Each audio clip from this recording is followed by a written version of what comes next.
Good morning. You join me on Monday morning in the wife's X-Type. Now, I've brought it today to Empire Tuning. If you remember, we did an EGR clean on this, which solved the problem. All was good. We've started getting issues again a few weeks later.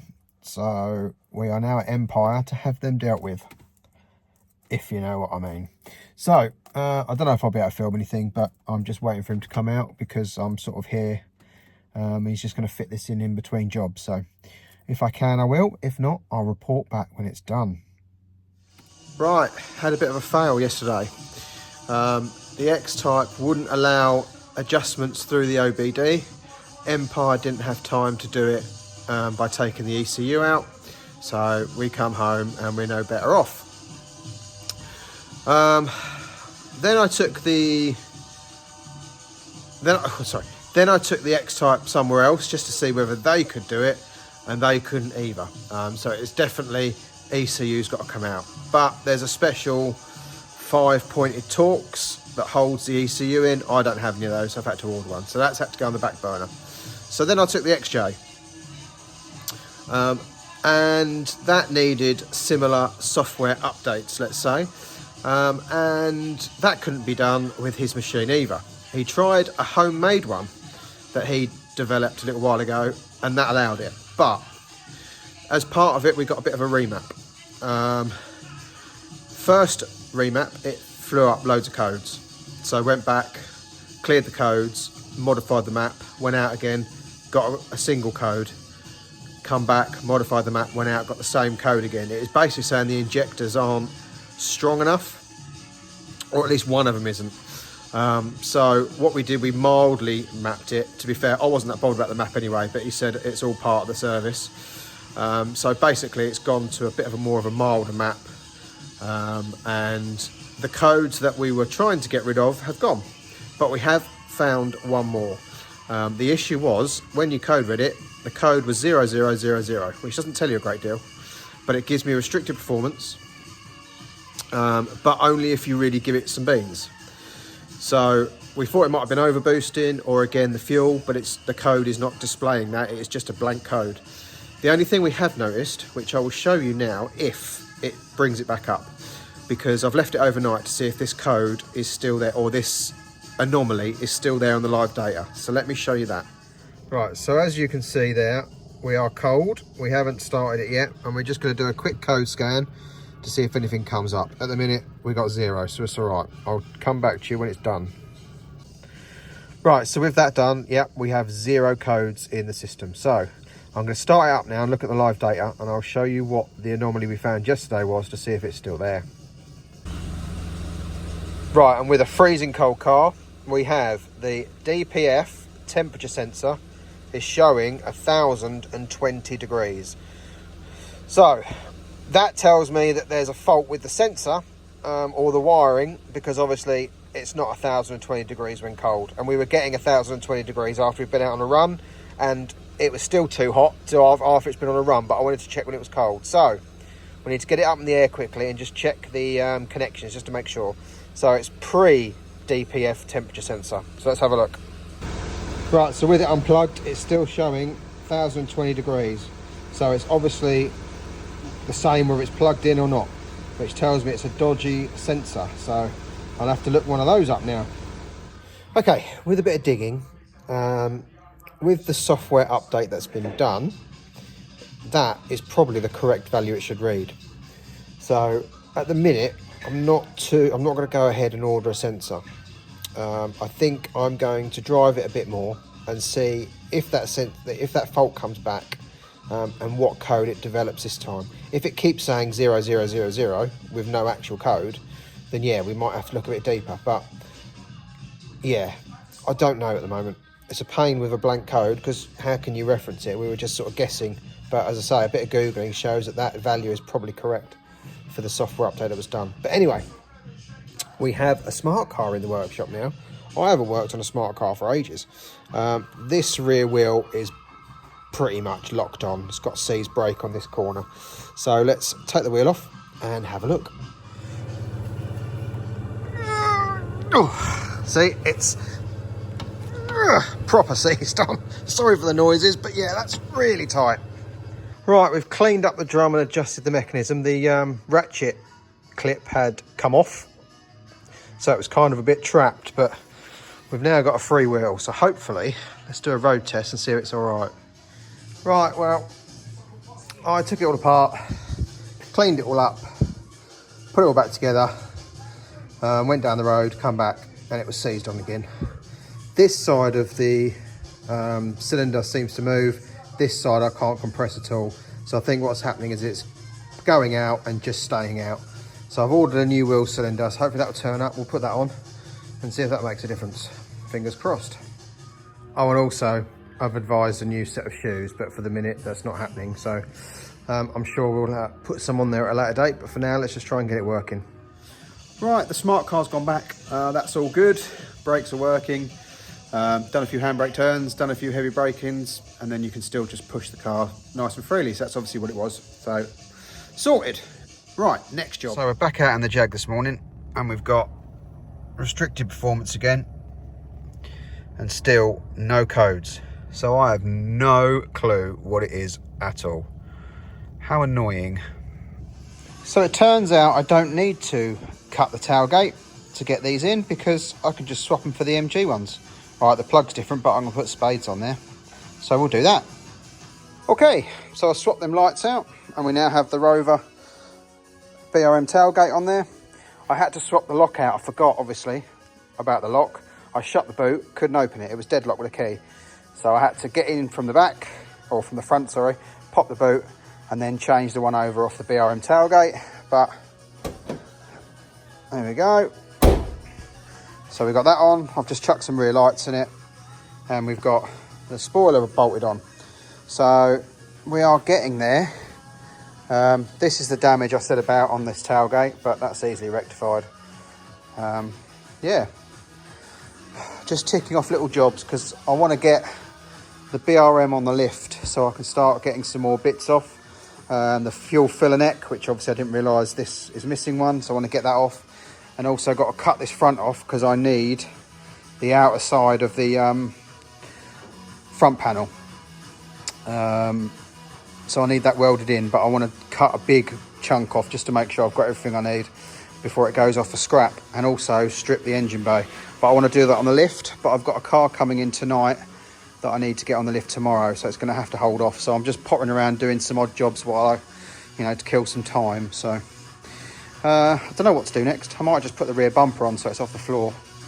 At least then it's on the car and off of the floor and not in the way and getting kicked about. So that's probably next. We have a 2010 Volkswagen Polo in, one of my friend's daughters. The radiator's got a leak and the DPF needed a clean. Now, I'll insert a couple of videos here of what I found when I looked underneath for the DPF.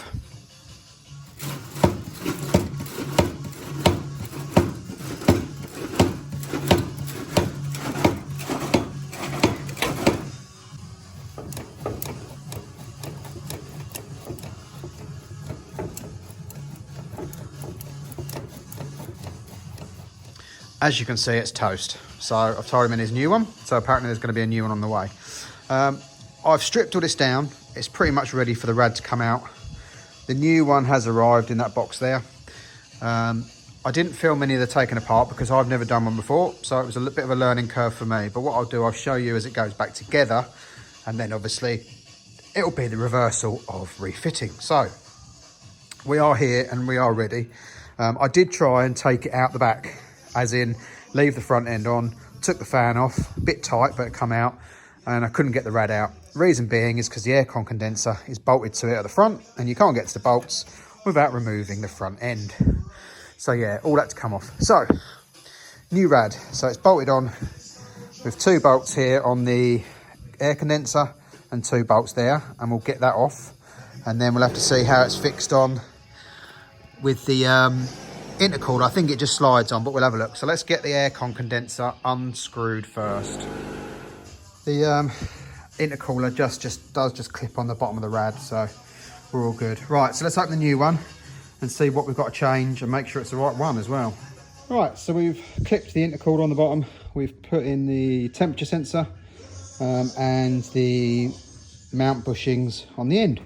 So now we can start bolting it back in.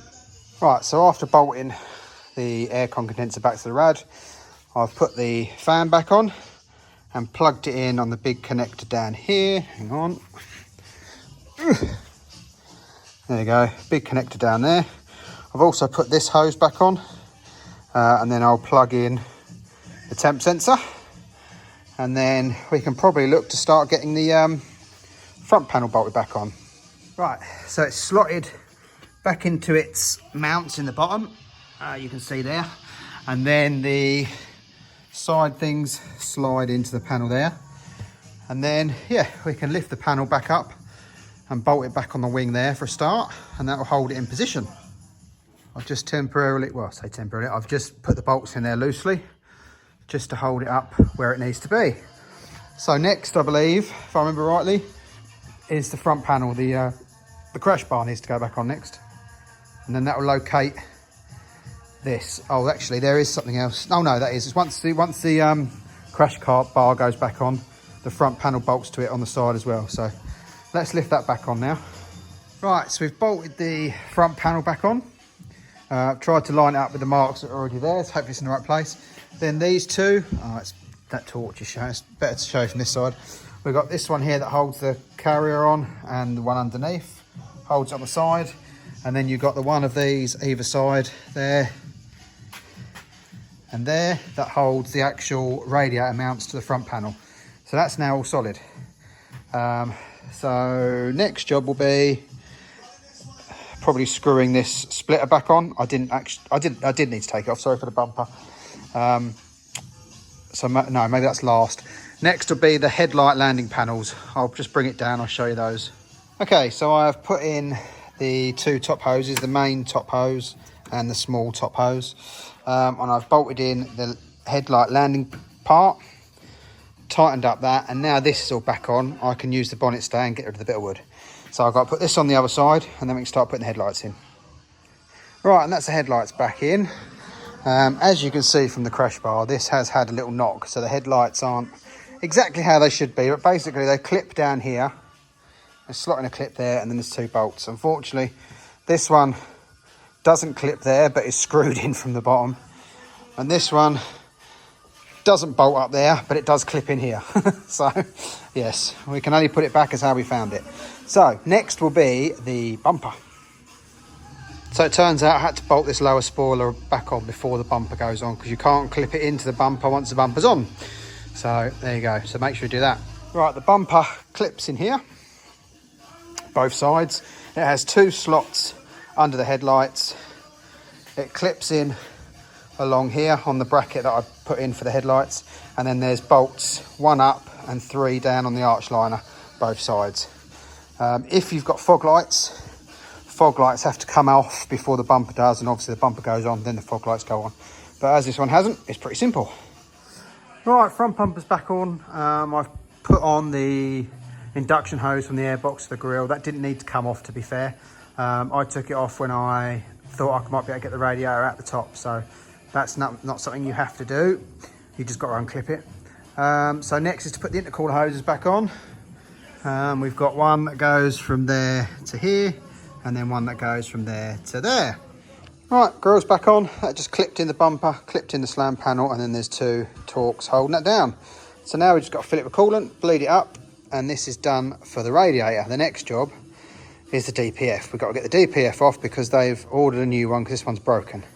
But I bet it don't come with sensors, and I bet the other ones won't come out. So I'm expecting a whole world of pain, let's say. Okay, right, to get the DPF off, I've first got to find the end of this sensor. So I've got to take this under tray off, so that's the first job. Then I've got to undo this clamp. Better get one of them on order. And then we've got to undo the two pipes, the in and the out, on the DPF. So that's the first jobs. Let's get on to that. Right, so under the protection, there's this box screwed to there, and that is the plug for the DPF sensor. So that's one done. Right, so DPF has literally fell off. It snapped like I thought on the flexi. Look, completely snapped off, so that's knackered. Now to get the front sensor out, up here behind the gearbox is the DPF pressure sensor, and then that red plug is clipped to there. Obviously I've tried to undo it, so I just got to pop that clip off and then that sensor will be off. One sensor's out so far. Give it a good squeeze of penetrating spray, and then just as if you would like you were tapping a thread in a thing. You just wind it in a bit, take it back, wind it in a bit more, take it back, wind it in a bit more, take it back, and it come undone. So let's hope the other one is that easy. Next job is the cat supporting bracket, which is up there. It is bolted to the block with two 13mm nuts, if it'll focus, probably not. And then the two holes are where two 13mm bolts went into the cat bracket. So that's coming off out the way. All right, so back up top, we've got one clamp holding that on, and we've got the, what I would presume is a lambda sensor plugged in here. So pull this off, unplug it, and then we'll undo this and it should be free. But I'm a bit concerned about how it comes out because there's not a lot of room. At the minute it's looking potentially front subframe's coming out, but let's undo it. It might come out the top, let's see. Okay, dropping the subframe. Unfortunately I forgot to undo the steering rack. Hang on, there we go. I managed to get it out with the steering rack just dropped this small amount. But obviously the cat and DPF are in two separate parts, so whether I'll get the new one back in that gap, I don't know. I might have to drop the steering rack off the column, but we'll see. So the box has arrived with the new one in, so let's get it out. Oh, and I've also managed to get all the sensors out the old one as well. Easy peasy. Right, the Polo. I had to drop the steering column, the rack off the column. It just wasn't enough room to get the whole long piece. Because of the angle I had to do it. Before, where it was snapped off, it would allow me to do it, but because it was so long, there wasn't enough room. So I had to drop the rack. That was take the footrest out, undo the little cover bolts, they're only 10mm, and then the cover comes off the UJ, and then it was a 13mm bolt that got that off. So then the rack fell. I was able to get the two DPF sensors, temperature sensors, get them back in, but I had to remove the lambda sensor off the top of the cat to get it through the hole, and then I could get that back in once it was in place. So yeah, so it's all back together. The car is off the ramp. I've let it run for a little while. I'm now going to let it cool down. I'll check all the fluids, see where we're at, and then I'll take it for a quick test drive. But there doesn't seem to be any leaks. It's just a bit noisy. It's a bit rattly. The gearbox sounds a bit rattly, but you know, we've done what we've been asked to. So yeah, so that is that. So I'll let you know in next week's video how the test drive and everything got on. So thanks for watching. Like, subscribe and share, and I'll see you next week in another video. Cheers guys.